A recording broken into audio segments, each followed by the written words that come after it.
इस फल को देख रहे हैं आप? अभी अभी अपनी डाल से अलग हुआ है। बड़ा दुख होता है ना जब आप अपने उद्गम से अलग होते हैं, परंतु ये दूरी भी आवश्यक है। अब इस फल को ही ले लीजिए।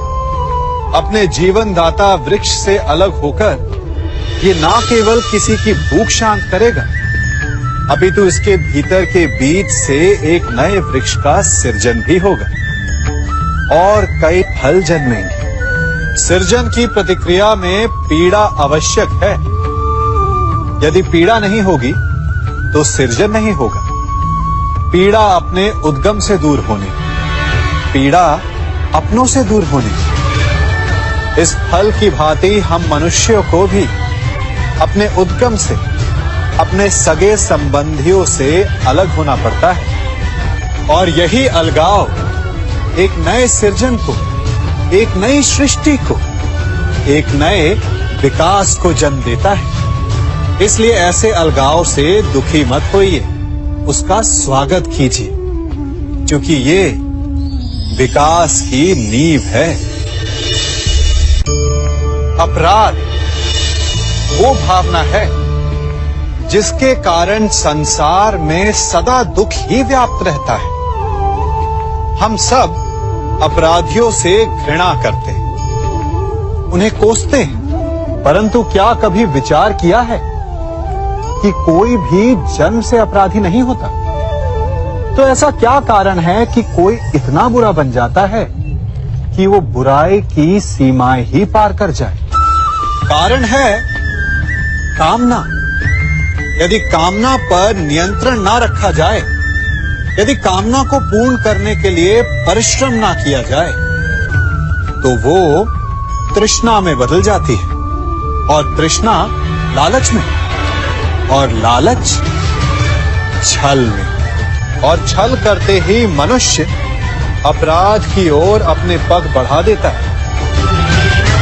इसलिए ये अत्यंत आवश्यक है कि मन की कामनाओं पर नियंत्रण रहे। यदि मन पर नियंत्रण रहेगा तो अपराध पर स्वयं ही नियंत्रण हो जाएगा। हम सबका मन करता है कि हम जीवन में ऐसे शिखर पर पहुंचे जहां हमसे ऊपर कोई ना हो, जहां हमें कुछ करने की आवश्यकता ना पड़े, है ना? कुछ लोग इस शिखर पर पहुंच भी जाते हैं, परंतु उनका मन सदा विचलित रहता है। इतनी मनोरंजक बात है ना कि जिस विश्राम को पाने के लिए हम इतनी मेहनत करते हैं, इतना परिश्रम करते हैं, वो हमें मिलता ही नहीं। कारण स्वयं सोचिए, वन का राजा होने के पश्चात भी सिंह को अखेट के लिए परिश्रम क्यों करना पड़ता है? सोचिए। मैं बताता हूं, क्योंकि राजा होने का अर्थ ये नहीं कि वो सदा सोता रहे और मृग स्वयं उसके समक्ष आकर कहेगा कि आइए महाराज, मुझे खाकर अपनी भूख मिटाइए।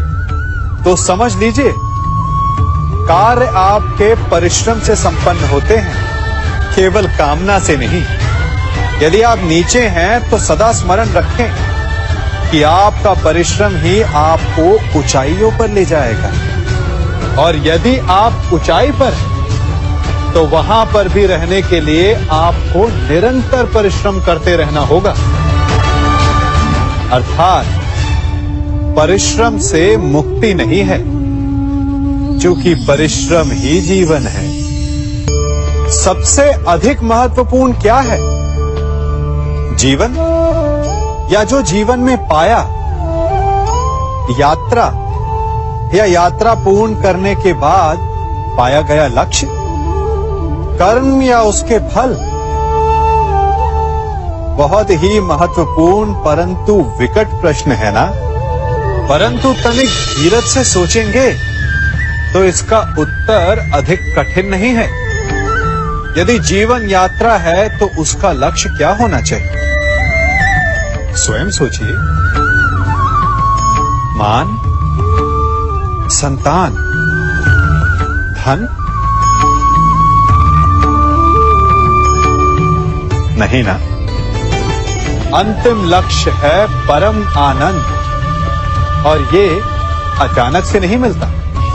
इसे पाने का केवल एक ही उपाय, और वही आपका कर्म, वही आपकी यात्रा भी, और वही आपका प्रारब्ध भी है।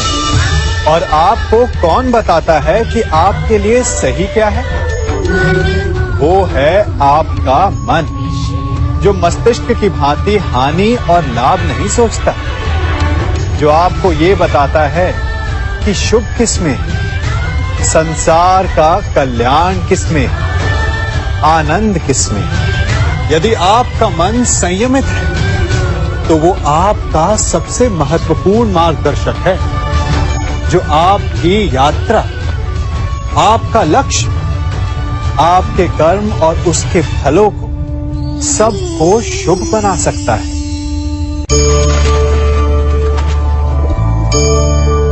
इन पक्षियों को देख रहे हैं आप?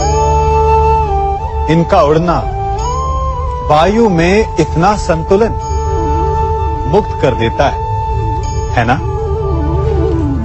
इन्हें उड़ते देख आपके मन में भी इच्छा होती होगी कि इन्हीं की भांति आप भी स्वतंत्रता से उड़ पाएं।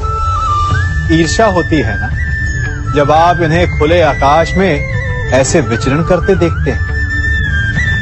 पर कभी सोचा है इस उड़ान को, इस स्वतंत्रता को पाने के लिए कितना परिश्रम, कितना अभ्यास किया होगा इन्होंने? आकाश में उड़ने से पूर्व धरती पर कितना गहन परिश्रम किया होगा इन्होंने। इनके माता पिता ने पहली बार जब इन्हें पंख फड़फड़ाने को उकसाया होगा तो कितनी बार गिरे होंगे। पहली बार वायु में उड़ते समय कितना भय लगा होगा इन्हें। अपनी पहली उड़ान के पश्चात धरती पर उतरते समय गिरकर कितनी चोट खाई होगी। इस उड़ान का, इस स्वतंत्रता का ये मूल है। यदि आप ये दे सकते हैं तो अवश्य आप भी इस स्वतंत्रता को पा सकते हैं। इन पक्षियों की भांति ही अपने चारों ओर जब भी आप किसी सफल मनुष्य को देखें तो उससे ईर्ष्या ना करें, उसके परिश्रम और पीड़ा को समझने का प्रयास करें जो उसने यहां तक पहुंचने में पाई है। प्रेरणा लें, प्रयास करें और स्वयं भी सफल हो जाएं। कभी वन में सिंह को अखेट करते देखा है? हमें लगता है कि सिंह तेजस्वी है, बलशाली है, तीव्र है, इसलिए वो अखेट कर पाता है। परंतु इस अखेट के दूसरे पक्ष को भी देखने का प्रयास कीजिए। सिंह अखेट तभी कर पाता है जब हिरण आस छोड़ देता है, जब वो भागना बंद कर देता है, जब वो संघर्ष करना छोड़ देता है। सिंह हिरण की मृत्यु नहीं चुनता, हिरण स्वयं अपनी मृत्यु चुनता है। ठीक उसी प्रकार असफलता हमें नहीं चुनती, हम असफलता को चुनते हैं। ये हम ही हैं जो आशा को छोड़कर संघर्ष करना छोड़ देते हैं और भाग्य का अखेट बन जाते हैं। इसलिए संघर्ष करना मत बंद कीजिए, प्रयास करते रहिए और सफलता आपकी मुट्ठी में होगी। जब घर में अंधकार छा जाता है तो प्रकाश लाने के लिए आप क्या करते हैं? दीपक ढूंढते हैं और उसकी लौ को प्रज्वलित करते हैं और फिर अंधकार अपने आप दूर हो जाता है। अब आप कहेंगे कि इसमें कौन सी नई बात है? यदि अंधकार को दूर करना है तो दीपक की लौ को प्रज्वलित तो करना ही पड़ता है। यही बात तो समझने की है।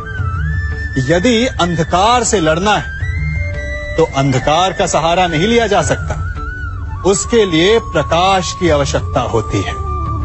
घृणा का अंत करना है तो उसे घृणा से अंत नहीं किया जा सकता, उसे प्रेम की आवश्यकता होती है। शत्रुता का अंत शत्रुता से नहीं किया जा सकता, उसे क्षमा की आवश्यकता होती है। यदि आपको नकारात्मक ऊर्जाओं से लड़ना है तो स्वयं को सकारात्मक बनाना होगा और तभी आपके जीवन में वास्तविक आनंद आ सकेगा।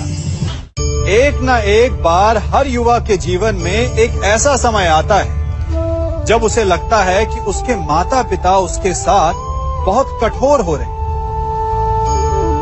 मैं आपसे पूछता हूं, क्या आपने कभी कुम्हार को मटकी बनाते हुए देखा है? वो गीली माटी से मटके को चाक पर आकार देता है और वास्तविक आकार वो मटकी को तब देता है जब वो लकड़ी के संभल से मटके को बाहर से पीटता है। हम सभी उस कुम्हार को मटके को पीटते हुए देखते हैं, परंतु उस कुम्हार के उस हाथ को नहीं देखते जो मटके को भीतर से बाहर की मार से सहारा दे रहा है। हमारे माता पिता भी ऐसे ही होते हैं। अपनी संतान के भले के लिए, उसके भविष्य को आकार देने के लिए कभी कभी वो कठोरता को भी अपनाते हैं। आप केवल उनकी कठोरता को मत देखिए, उस संभल को भी देखिए जिसने आपको भीतर तक से संभाल कर रखा है।